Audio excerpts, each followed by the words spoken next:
Muy bien, vamos a la palabra de Dios. Vamos a seguir entonces con Segunda de Pedro.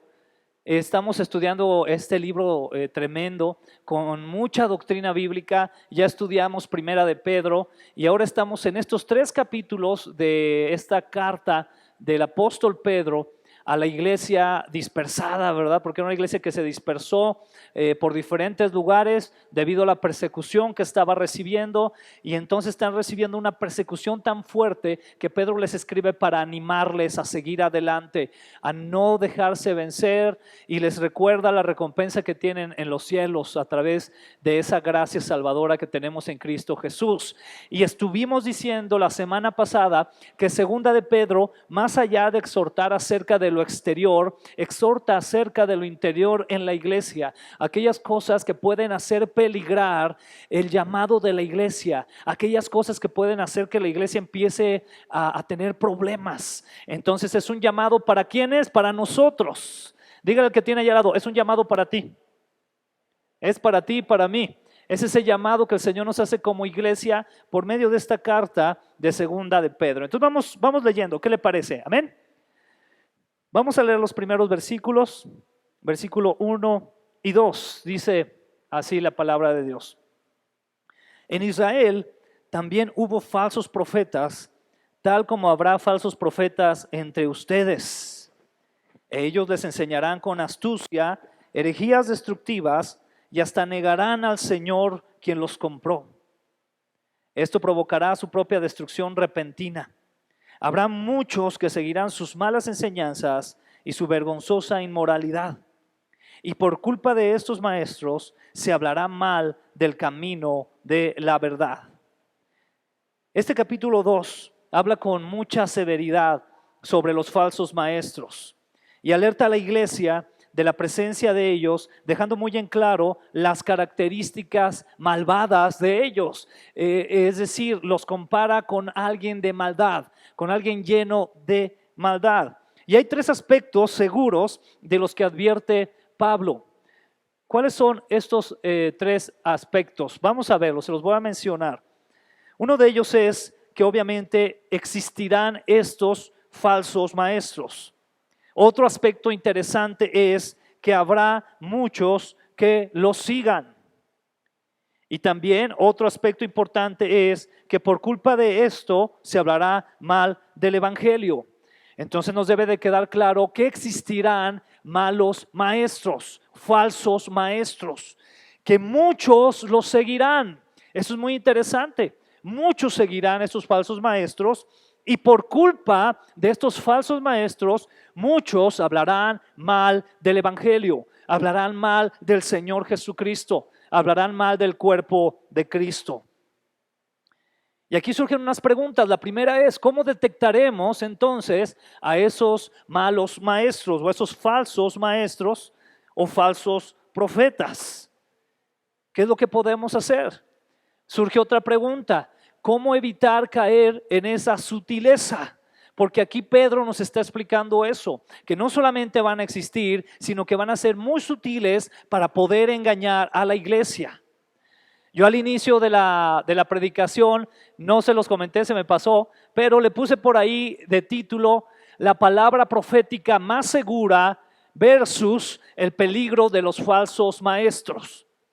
Y yo quiero que usted vaya recordando esta frase de la palabra profética más segura, porque va a ser algo que nos va a ayudar precisamente a detectar a aquellos que son falsos maestros y que están enseñando doctrina que no es del Señor. ¿Seguimos todos aquí? Muy bien. Entonces, hablando de esto, vamos al versículo 3. ¿Cómo podemos entonces evitar caer en esa sutileza y cómo vamos a detectarlos? Dice así el versículo 3. Estos maestros, ¿verdad?, llevados por la avaricia, inventarán mentiras ingeniosas para apoderarse del dinero de ustedes. Pero Dios los condenó desde hace mucho y su destrucción no tardará en llegar.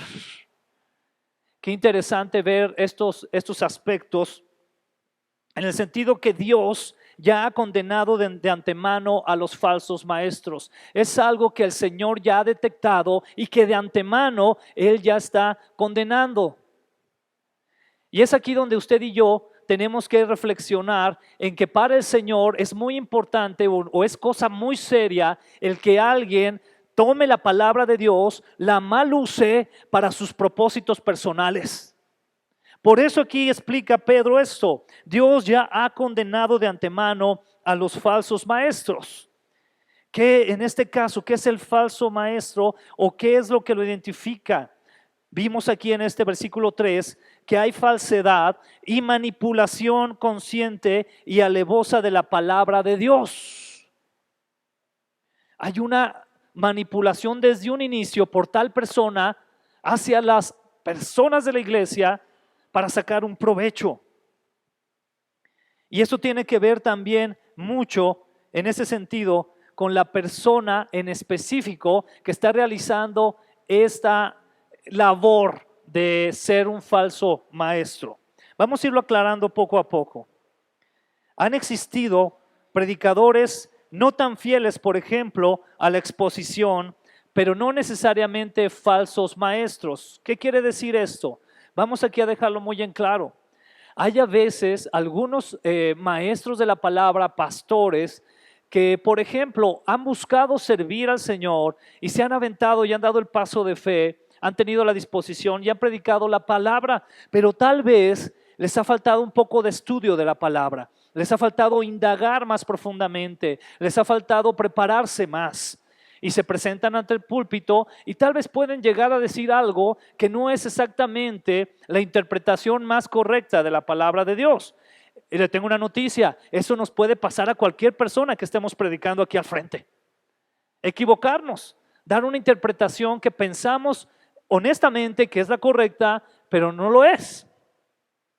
Esto no se refiere Pedro, a este tipo de persona no se refiere.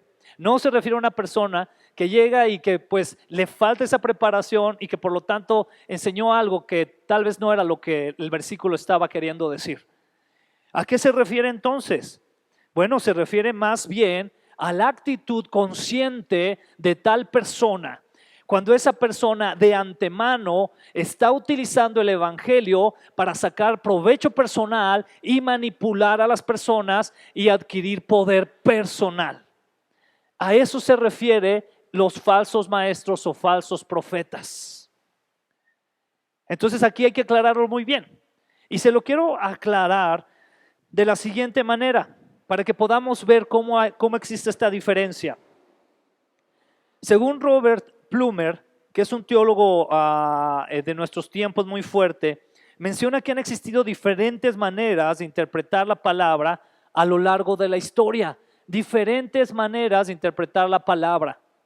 Por ejemplo, del año 45 al año 90 después de Cristo, se usó el Antiguo Testamento en el Nuevo Testamento. ¿Qué quiere decir eso? La interpretación que nuestros primeros hermanos, es decir, de la iglesia primitiva, daban a las Escrituras estaba basada específicamente en el Antiguo Testamento. ¿Por qué era eso? Porque todavía no estaba completamente conformado el Nuevo Testamento. Estaban las cartas circulando entre las iglesias. Pedro escribía, Juan escribía, Pablo escribía y estaba mandándole estas cartas a las iglesias, pero realmente la interpretación bíblica que se daba en ese momento estaba apegado a todo lo que en el Antiguo Testamento apuntaba hacia Cristo Jesús. Porque nos debe de quedar muy claro que el Antiguo Testamento apunta a Cristo. ¿Está de acuerdo? Apunta hacia el Mesías.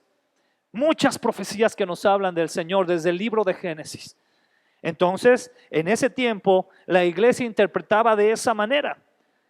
Sin embargo, después, del año 100 al año 500, la interpretación fue alegórica, es decir, basada en los simbolismos de manera textual. Se apoyaban específicamente en los simbolismos. Y esta era la manera de interpretar, ¿se da cuenta? Yo quiero que usted vea cómo empezó a haber un avance.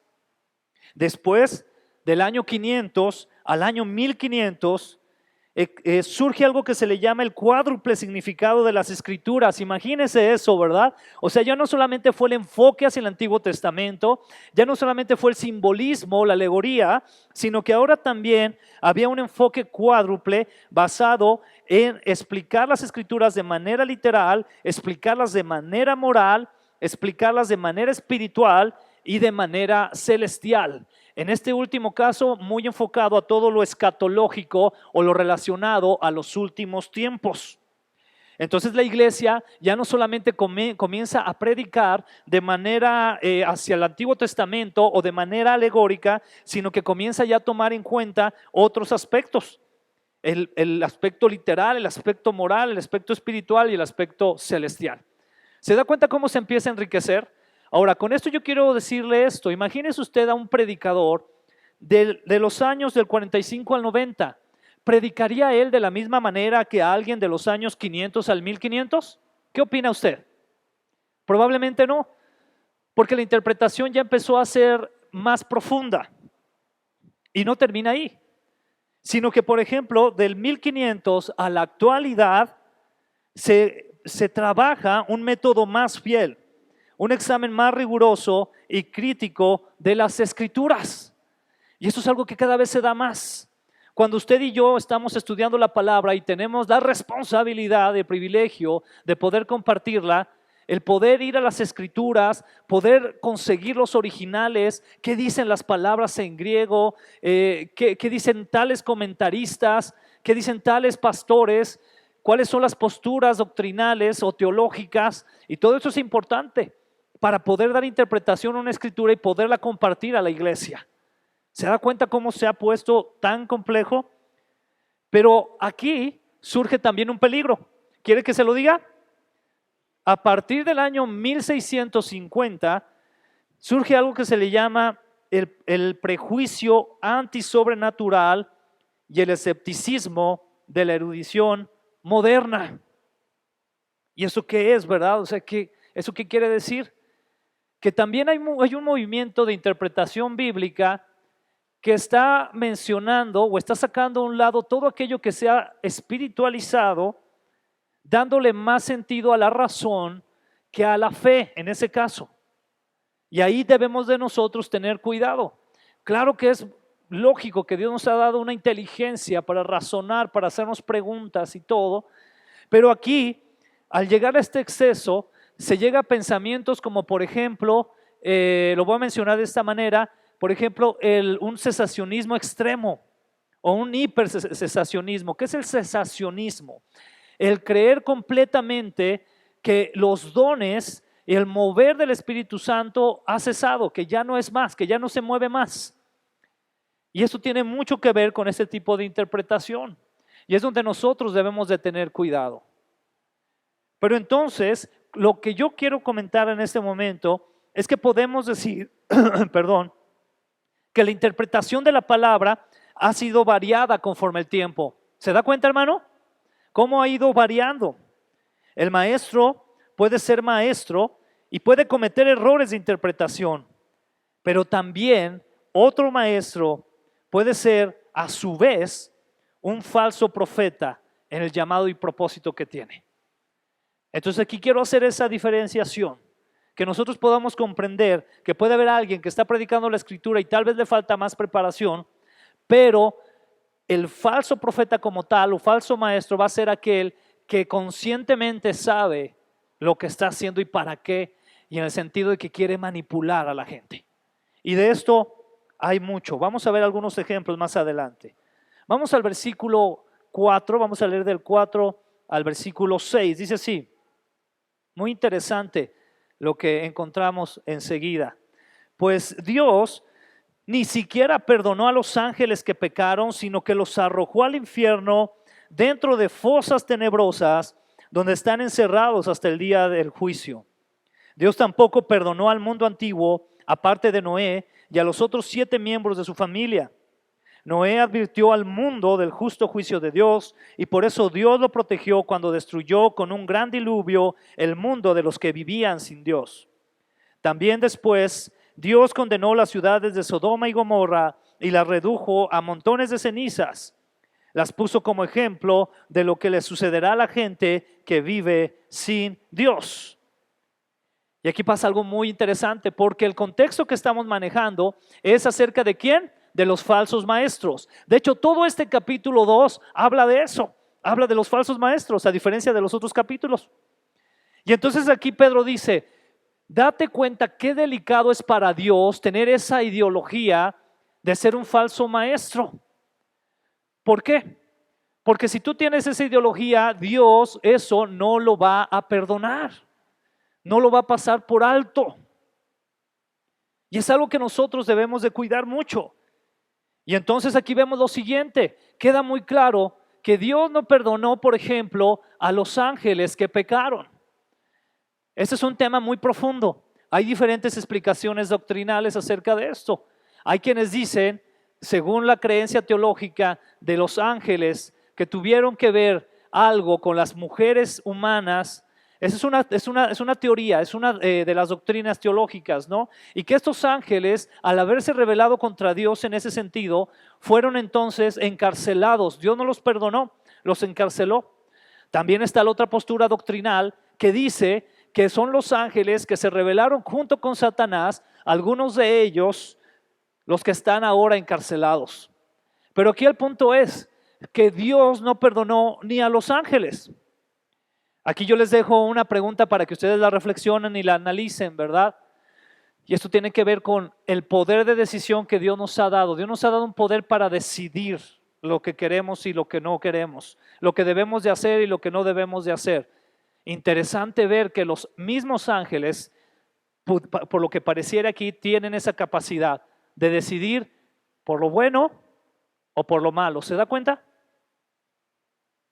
Hay veces que alguien dice, no, pues es que pues yo no soy un ángel, ¿verdad? Pues cuidado con lo que diga, porque los mismos ángeles al parecer también pueden caer. Aquí lo dice. Dios no perdonó a los ángeles que ¿qué? Que pecaron. Entonces nos queda muy claro, los ángeles, algunos de ellos también ¿qué? Pecan. Interesante, ¿verdad? Más adelante, este Memo nos estará compartiendo del libro de Judas cuando terminemos el libro de Pedro. Y ahí habla al respecto un poco de esto. Pero entonces Dios no perdonó a los ángeles que pecaron. También dice aquí, Dios no perdonó al mundo antes de Noé. Dice la palabra, nos da a entender que el mundo antes de Noé estaba muy corrompido, que el pecado que ellos vivían o la rebeldía hacia Dios era tal que Dios no los perdonó. Y sabemos lo duro de la palabra. Y sabemos que Dios determinó y decidió acabar por completo con esa generación, excepto con Noé y con sus hijos y las esposas de sus hijos. Pero qué tremenda situación, ¿no? Es ahí cuando a veces pecamos o nos equivocamos un poco, cuando nosotros exageramos o hablamos de lo voy a mencionar así, de un hiperamor de Dios, ¿no? Y queremos decir que Dios es amor en todo. Y es cierto, Dios es amor, pero también es justo. Y llega un momento que su justicia llega a un límite y manda juicio. No nos cabe en la cabeza, ni siquiera nos imaginamos lo tremendo que debió de haber sido ese exterminio de esa generación antes de Noé, hermano. Debió de haber sido algo terrible. Algo terrible. Y aquí la palabra nos dice que Dios no perdonó al mundo antes de Noé. También hace mención Pedro, Dios no perdonó a Sodoma y Gomorra, porque había mucho pecado entre ellos. Teólogos e historiadores han dicho que incluso abusaban sexualmente hasta de los niños y de los animales. Era mucho el pecado que ya había en esa ciudad. Y Dios no lo soportó y dijo, se acabó.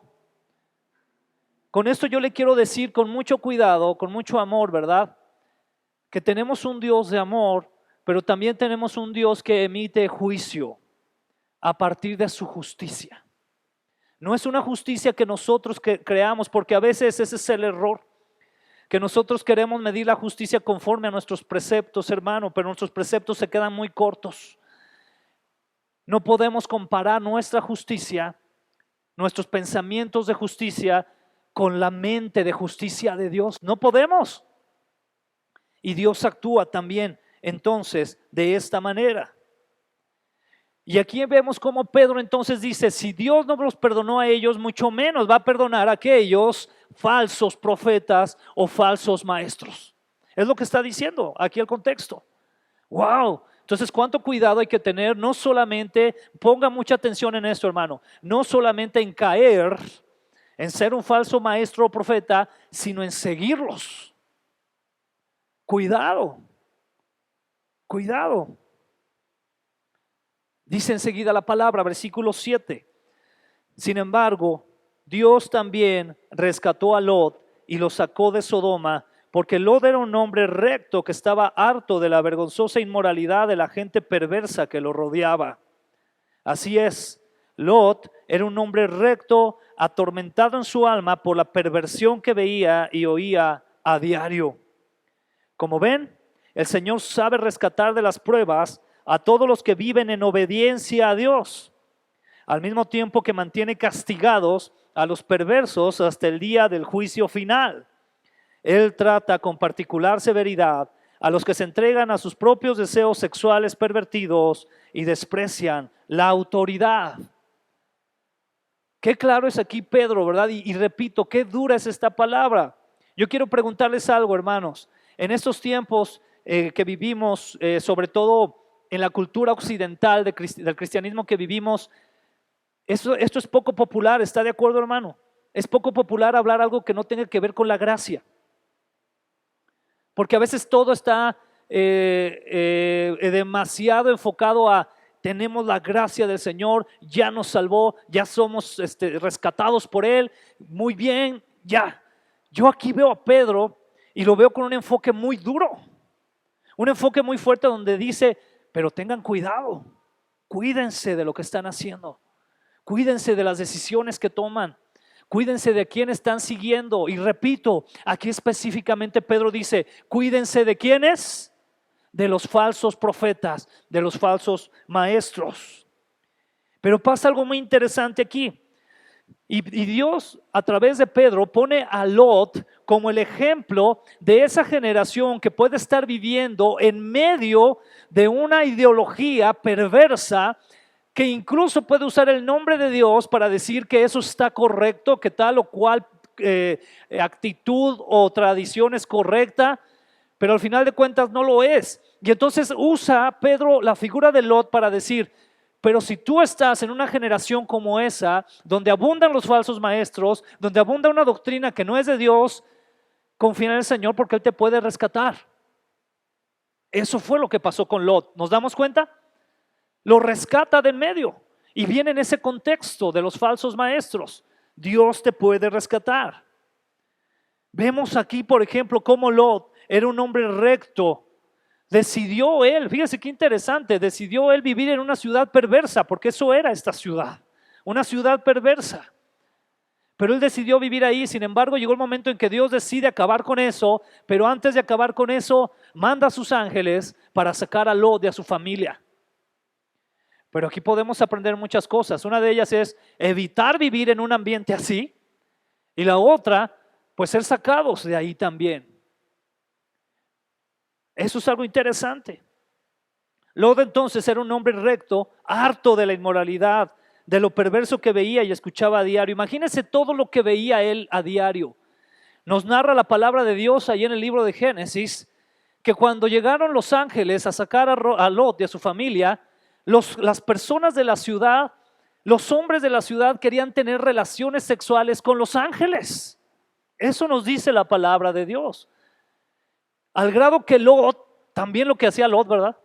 Pero al grado que Lot dijo, no los toquen, miren, ahí están mis hijas, pero ellos no los toquen. Pero estos hombres eran tan perversos que ¿saben qué dijeron? No, queremos a tus invitados. Y dice la palabra de Dios que los ojos de estos hombres fueron tocados por los ángeles y ya sabemos la historia. ¿Qué sucedió? Se quedaron ciegos. ¿Sabe qué es lo más tremendo? Que estos hombres aún ciegos buscaban la puerta de Lot. Cuánta perversidad había en su corazón, estaban controlados totalmente por el mal. Cualquiera hubiera dicho, No, pues ya están ciegos, no, hubieran corrido, no veo o algo. No, ¿qué hicieron? Buscaban la manera de poder entrar a la casa de Lot. Qué tremenda situación. Entonces Lot estaba harto de eso. Imagínense todo lo que veía a diario. Sin embargo, su familia no estaba harta. Su familia se había conformado ya. ¿Cuántos hombres hay aquí? Levanten la mano. ¿Ok? ¿Estás dejando que tu familia se conforme? ¿Estás dejando que vivan en un área donde tú sabes que están peligrando por la perversidad? Yo me refiero en ese sentido al ambiente en el que se está viviendo, cómo se está creciendo y qué es lo que se cree. Creemos que eso está bien, pero si sabemos que no lo es, y aparte no solamente tratamos como que de vivir ahí, sino que permitimos que nuestra familia también lo haga, ¿qué estamos haciendo? Es una enseñanza que va ahí de la mano. Sin embargo, noticias, regresando al tema de los falsos maestros, noticias como estas, en relación a aquellos que abusan del poder, aprovechándose de las doctrinas, aprovechando de una espiritualidad, abundan. Le voy a mencionar algunas de ellas. En Corea del Sur, un pastor de una mega iglesia de más de 130,000 miembros, imagínense una iglesia de 130,000 miembros, ¿no? Imagínense. Es acusado de violar a 8 mujeres. La fuente de esto es el Washington Post. Y este hombre, cuando es llevado al tribunal, él dice que no se acuerda de nada. O sea, que dice, no, pues yo no he hecho nada malo. Y en el juicio llegaban las evidencias y evidencias y evidencia tras evidencia. Y él seguía diciendo que no había hecho nada malo. A esto se refiere Pedro, a este tipo de falsos profetas. ¿Quiere que le siga dando más ejemplos?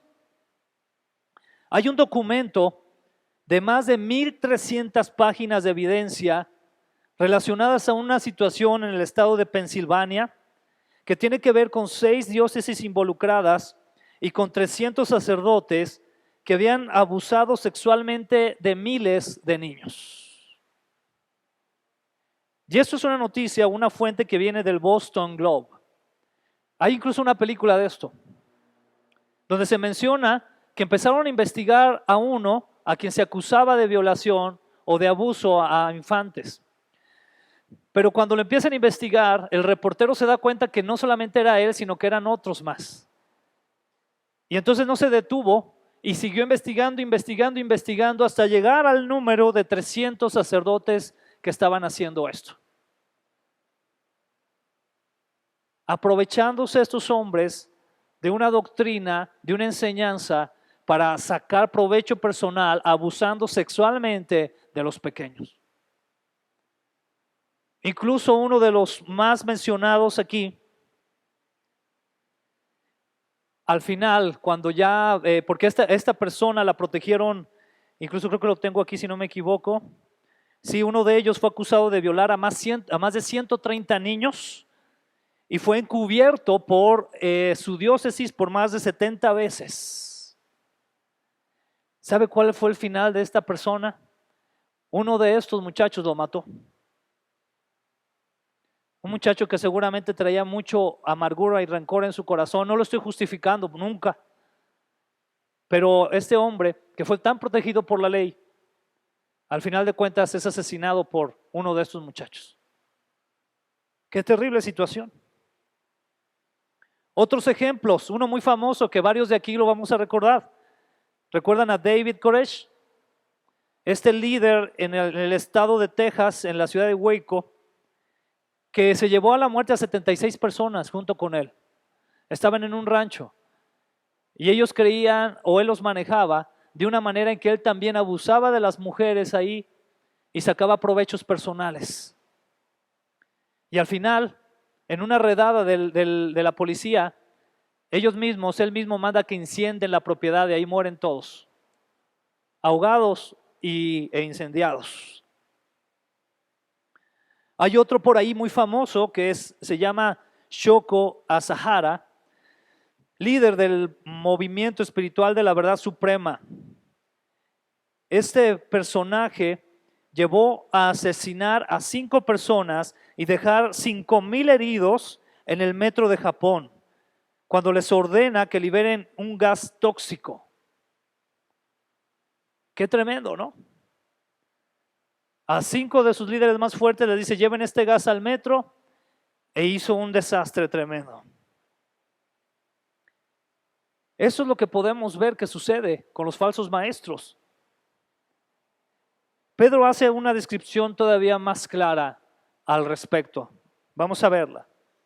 Dice enseguida ahí en 2 de Pedro: estas personas, hablando de los falsos maestros, ¿ok?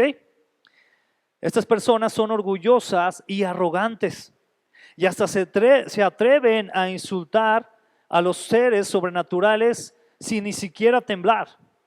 Aún los ángeles, que son mucho más grandes en poder y fuerza, no se atreven a presentar de parte del Señor cargos de blasfemia en contra de esos seres sobrenaturales. Muchas de estas sectas o muchos de estos maestros o falsos profetas llegan incluso a manejar los temas de la espiritualidad de seres sobrenaturales con una facilidad, ¿no? Y es cosa que debemos de tener cuidado. Lo vamos a ver también en el libro de Judas. Pero a veces se nos hace muy fácil, o se les hace, mejor dicho, muy fácil llegar a decir: no, no, ese mugre chamuquillo, ¿verdad? O mugre diablillo. ¿Ustedes han escuchado alguna cosa así? Lo que nos enseña la palabra de Dios es que nosotros debemos de ampararnos, pero bajo la autoridad de Cristo, no bajo nuestra autoridad. Y entonces aquí Pedro menciona eso, ¿no? Él da a entender a partir de este versículo, dice en el versículo 11: aún los ángeles, que son mucho más grandes en poder y fuerza, no se atreven a presentar de parte del Señor cargos de blasfemia en contra de estos seres sobrenaturales. Qué interesante. Y vemos un caso muy particular, les decía, lo vamos a ver en el libro de Judas, donde precisamente Satanás y uno de los ángeles del Señor se están peleando el cuerpo de Moisés. ¿Alguien recuerda ese pasaje? ¿Qué es lo que le dice este ángel? Le dice: el Señor te reprenda. Ni siquiera él se atrevió a reprender a Satanás. Eso es interesante. Pero aquí una de las características que menciona son esas, ¿no? A veces hay gente que maneja con demasiada sencillez o como con mucha confianza esos temas, ¿no? Y no debería de ser así. Pero continúa todavía Pedro. Dice así: esos falsos maestros son como animales. Fíjense la comparación que hace tan tremenda. Son como animales irracionales que viven por instinto y nacen para ser atrapados y destruidos. Se burlan de lo que no entienden, e igual que animales serán destruidos. Su destrucción será la recompensa que recibirán por el daño que han causado. A ellos les encanta entregarse a los placeres perversos a plena luz del día. Son una vergüenza y una mancha entre ustedes. Se deleitan en el engaño incluso mientras comen con ustedes en las reuniones de compañerismo. Voy a continuar. Cometen adulterio con solo mirar y nunca sacian su deseo por el pecado. Incitan a los inestables a pecar y estar bien entrenados en la avaricia. Viven bajo la maldición de Dios. Se apartaron de buen camino y siguieron los pasos de Balaam, hijo de Beor, a quien le encantaba ganar dinero haciendo el mal, pero Balaam fue detenido de su locura cuando su burra lo reprendió con voz humana. Es decir, personas que están buscando, repito, un provecho personal, tienen un interés personal. Y todos recordamos esta parte en específico de Balaam, donde uno de los pueblos enemigos de Israel le pide a este profeta: ve y maldice a este pueblo para que no lleguen y nos conquisten, nos hagan daño. Y Balaam, aún sabiendo que era el pueblo de Dios, ¿qué hace? Por dinero dice: ok, voy y los voy a maldecir, por dinero. Y en el camino, él iba en una burra, y en el camino sucede que la burra de repente se para, voltea con él y como le empieza a pegar Balaam para que continúe, y entonces la burra le habla y le dice: no me pegues, ya no me pegues, ¿que no ves el ángel que está ahí enfrente? Increíble, ¿no? una burra con más discernimiento espiritual que un profeta. Increíble, porque lo que Balaam quería era solamente el dinero que le iban a dar por ir a maldecir al pueblo de Israel. Entonces eso se convierte en una de esas características. Pero continúo. Dice así, versículo 17. Estos individuos son tan inútiles como manantiales secos o como la neblina que es llevada por el viento. Están condenados a la más negra oscuridad. Se jactan de sí mismos con alardes tontos y sin sentido. Saben cómo apelar a los deseos sexuales pervertidos para incitar a que vuelvan al pecado los que apenas se escapaban de una vida de engaño. Es algo muy terrible, ¿no? Porque es precisamente ese punto donde se empieza a veces a predicar o a compartir el hecho de, no pasa nada si vives así, no pasa nada si tienes tales costumbres, Dios ya te perdonó, ya tú estás bien, y si haces esto, si haces aquello, no pasa nada. Qué interesante lo que dice aquí entonces Pedro, que estas personas dice que incitan a que vuelvan al pecado los que apenas escapaban de una vida de engaño. Qué terrible el trabajo y lo que ocasiona un falso maestro, ¿verdad que sí? Un falso profeta. Vamos a continuar con los siguientes versículos. Dice, prometen libertad, pero ellos mismos son esclavos del pecado y de la corrupción, porque uno es esclavo de aquello que lo controla. Y cuando la gente escapa de la maldad del mundo por medio de conocer a nuestro Señor y Salvador Jesucristo, pero luego se enreda y vuelve a quedar esclavizada por el pecado, termina peor que antes. Versículo también interesante, ¿cierto? Lo voy a repetir. Y cuando la gente escapa de la maldad del mundo por medio de conocer a nuestro Señor y Salvador Jesucristo, pero luego se enreda y vuelve a quedar esclavizada por el pecado, termina peor que antes. Entonces sí es nuestro trabajo como creyentes, como líderes, como servidores, como hermanos en la fe, que si vemos que algún hermano está peligrando en alguna área en su vida por causa de algún pecado, es importante decírselo, hermano. Porque si usted y yo estamos confiados solamente en que esa persona, como ya es salva, ya no se va a perder, y decimos, bueno, al cabo ya no se va a perder. Cuidado, hermano, cuidado. Porque usted y yo tenemos que advertir.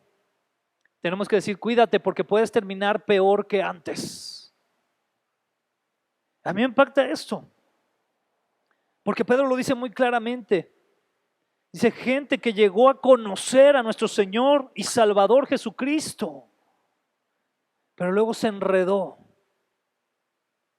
¿Usted conoce hermanos en la fe que han pasado por esto? Y usted y yo, hermanos, no debemos de caer en la siguiente idea. Yo se lo comparto, es algo muy personal. No debemos de caer en la idea de, bueno, es que seguramente eso sucedió porque él realmente nunca había sido salvo. Hay que dejarlo, ¿eh? No. Cuidado, cuidado. Porque aún el Señor Jesucristo dejó a las 99 por ir por una. Y usted y yo debemos de tener cuidado con eso. ¿Seguimos todos aquí? Entonces, hasta esta parte nos queda más que claro que los falsos maestros provocan situaciones que van a afectar a la iglesia. Queda clara la consecuencia que hay de seguirles. Queda claro el peligro que hay de escucharles. Dice enseguida la palabra, les hubiera sido mejor nunca haber conocido el camino a la justicia en lugar de conocerlo y luego rechazar el mandato que Dios les dio de vivir una vida santa. Interesantísimo.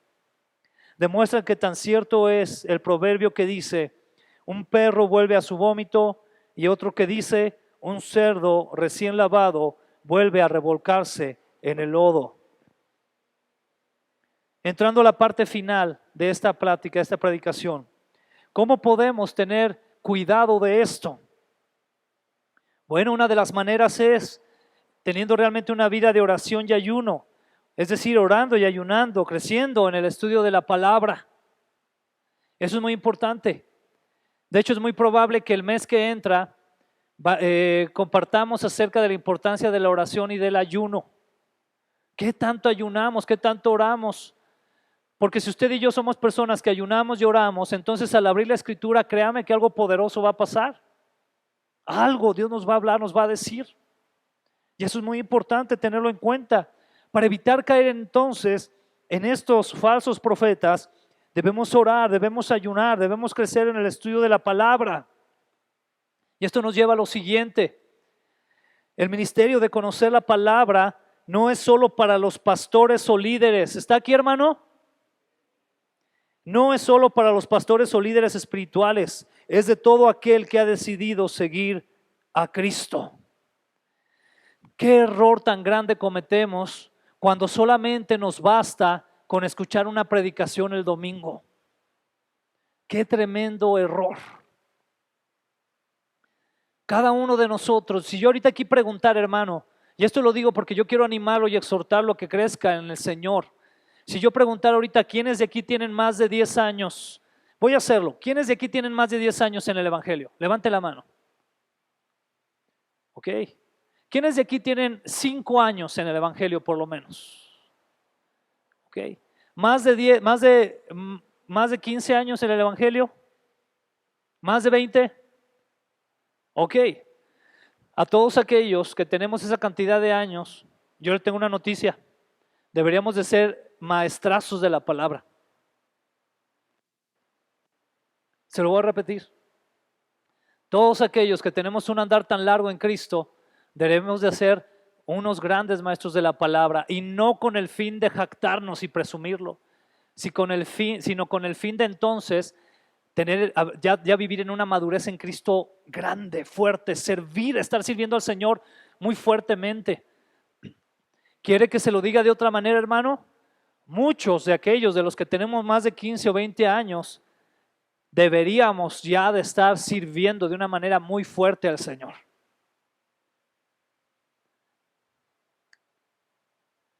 Por eso cuando llega cualquier persona y predica lo que se le ocurre o lo que piensa o lo que es popular, tiene tantos seguidores porque son gente que no estudia la palabra. Gente que no toma el tiempo, la seriedad, no ha logrado comprender qué es la voz de Dios hablándole al hombre y diciéndole qué es lo que le está pidiendo, qué es lo que quiere de él. No le da esa seriedad, no le da esa importancia. Sigue siendo un libro bonito en el librero de la casa. Y ahora ya ni un libro, ¿verdad? Porque lo traemos en nuestras tablets y en nuestros celulares y eso está más cómodo. ¿Qué pasa con eso? Por eso estos falsos maestros tienen tanto éxito, porque le hablan a gente que no conoce la palabra, que no estudia la palabra, que no ora, no ayuna, no pide el discernimiento del Espíritu Santo para entender la palabra. Yo me voy a atrever a decirle algo, hermano. Todo lo que yo comparto aquí, usted debería llegar a su casa y ver si es cierto. A ver lo que estuvo predicando ya Alex Marín. A ver, investigar. Yo le doy gracias a Dios porque ha habido algunos hermanos que cuando termina la reunión se acercan conmigo y me dicen, oye Alex, pero esto que dijiste, a ver, si es por ahí o no es más bien acá, y platicamos. Y eso es de bendición, porque yo puedo estar equivocado, pero si usted mismo no estudia la palabra, pues qué fácil va a ser engañarle. ¿Se da cuenta, hermano? Qué importante es esto. Por eso es importante conocer la palabra. Cuando no estudiamos la palabra, cuando no oramos, cuando no ayunamos, estamos dando, esto es muy interesante, estamos dando la batuta a alguien más. Y no solo de nuestra vida, sino de la vida de los nuestros. Con esto voy a cerrar. La semana pasada platicaba con un muy buen amigo mío, un hombre de ministerio. De hecho, él llegó a abrir 2, 3, 4 iglesias y ahora, en la actualidad, él no está pastoreando a una iglesia. Pero entonces yo platicaba con él y me decía su sentir, ¿verdad? Decía, es que pues yo quisiera volver, pero había una preocupación en su familia. ¿Y a qué voy con esto? En la plática llegamos al siguiente punto porque él en su sentir, él decidió congregarse en un lado, él como el padre de familia en un lado y su familia está en otro. Y yo le decía, con mucho respeto y mucho amor a mi hermano, le decía esto: ¿te estás dando cuenta que le estás dando la batuta de tu familia a alguien más? ¿Qué quiero decir con esto, hermano? Principalmente los hombres. Ahora nos ha tocado más a los hombres, ¿verdad que sí? Por algo es. Usted y yo somos responsables del crecimiento espiritual de nuestra casa. Hubo un movimiento muy fuerte en el tiempo de la Reforma, que fue un movimiento que vino de Inglaterra. Se ha hablado también cosas un poco feas de ellos, pero yo le quiero hablar de una que considero que es muy interesante. Este movimiento es el movimiento de los puritanos. Cuando este grupo de Inglaterra llega a los Estados Unidos, una de las consignas que ellos tenían y que tomaban muy en serio era la siguiente: cada hombre, cada esposo y padre de familia es y debe ser pastor de su casa. Esa era su consigna. No estaban buscando el púlpito, a ver qué púlpito estaba más bonito y qué iglesia o qué edificio estaba más padre para ser pastor. Ellos tenían muy en claro esa consigna: si yo estoy casado o si yo tengo hijos, yo debo de ser el pastor de mi casa. Porque, hermanos, con mucho amor y respeto se los digo, si usted no está tomando ese papel, entonces se lo está dejando a alguien más. Y ahí es donde debemos de cuidar. ¿Se da cuenta cómo nos debemos de levantar? Por eso nuestro sentir actualmente, el invitar al hermano Constantino, no es para ver con qué rellenamos el calendario del año. No, hermano. Es porque es tiempo de que nosotros, como cabeza de nuestro hogar, tomemos ese pastorado. Ser pastores de nuestra casa. Porque por nosotros va a fluir la bendición a nuestro hogar. O le tengo otra noticia: también puede ser que fluya la maldición a nuestro hogar. Qué terrible, ¿verdad? Pero tenemos que aceptarlo, hermanos. Tenemos que aceptarlo y ser honestos y humildes delante del Señor y decir: Señor, sí, tal vez yo he caído en ese conformismo, en estar a gusto y que la iglesia cada domingo se preocupe por mi familia, aunque yo no. No, ese no es el orden de Dios. ¿Cuántos dicen amén? Vamos a ponernos de pie para orar al Señor.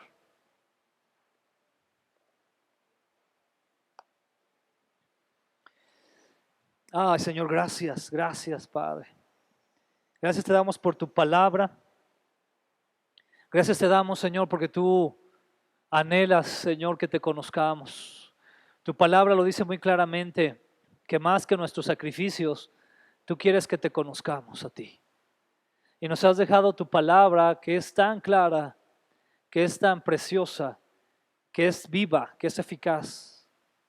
Nos la has dejado para poder conocerte y para poder ser guiados a la vida eterna, Señor, que tú tienes preparada para nosotros, y a una vida mientras estamos aquí en la cual te podamos honrar, te podamos agradar. Señor, te pedimos que nos libres de caer, Señor, en redes de falsos profetas, falsos maestros.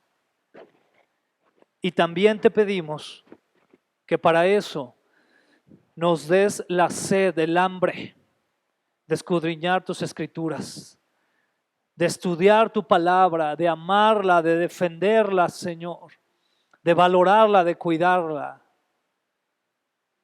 de orar, de ayunar, de buscar tu presencia para que nuestros ojos sean abiertos, nuestro entendimiento sea aclarado y podamos comprender más tu voluntad, Señor. ¿Cuánta falta nos hace conocerte más, Señor? Te queremos conocer. Queremos conocerte más, Señor. Ayúdanos, Señor. Ayúdanos, Padre. Nos ponemos en tus manos preciosas, Señor, para ser guiados por ti, en el nombre precioso de Jesús.